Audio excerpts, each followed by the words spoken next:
Сәлеметсіздер ханымдары, бүгін біз сіздермен орам жапырақтан керемет салат дайындайтын боламыз. Ол үшін ең алдымен орам жапырақтарымызды осылай төрт бұрышты етіп турап шығамыз.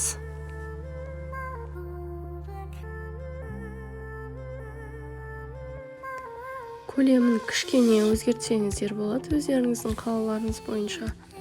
Мен осылай төрт бұрышты етіп турап шықтым барлығын.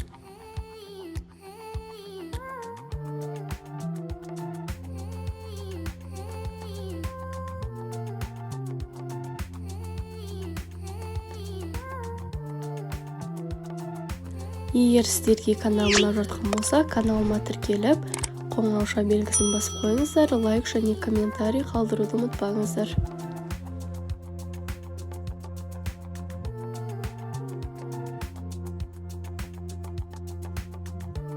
Мінекей турап шықтық барлығын, енді осылай араларын ашып шығыңыздар.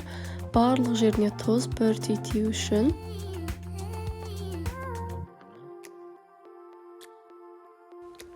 Енді бір шай қасықта тұзымызды қосып, жақсылап араластырып алып қоямыз.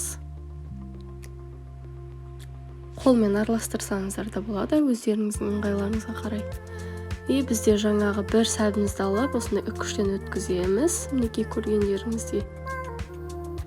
Енді бізде келесінде тәтті бұлғары бұрышын ұзын-ұзын етіп, соломка етіп турап шығамыз.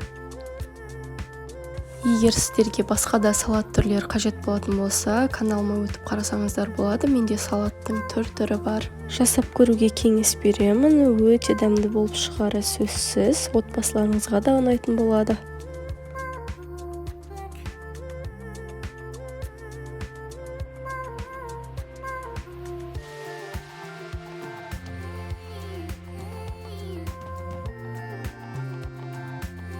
Келесі бізде чесноктарымызды майдалап турап шығамыз.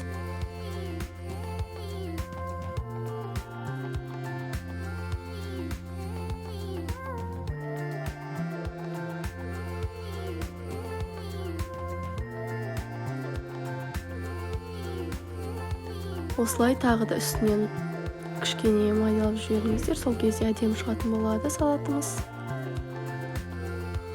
Одан соң бізде осындай петрушка және укроп менде. Онда майдалап турап шығамыз.